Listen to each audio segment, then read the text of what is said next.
নিঃস্বার্থভাবে সত্যের পথে চলার মাঝে যে আত্মিক শান্তি আছে তা মিথ্যা বলে মানুষকে ঠকিয়ে কখনোই পাওয়া যায় না। জীবনে চলার পথে অনেক সময় আমাদের ঠকে যেতে হয়, কখনো অন্যের কারণে, কখনো পরিস্থিতির কারণে, কখনো আপনজনেরাই প্রতারণা করে।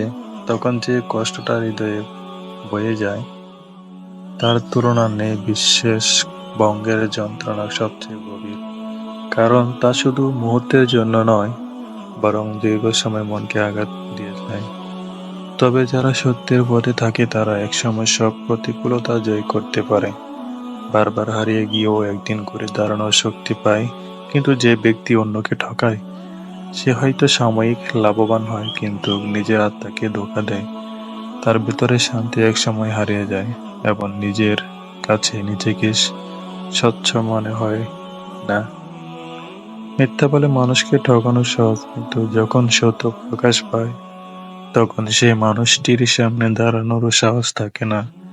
আজকের সমাজে স্বার্থপরতা এতটাই বেড়ে গেছে যে সুযোগ পেলে অনেকে কাছের মানুষদেরও প্রতারণা করতে পিছপা হয় না।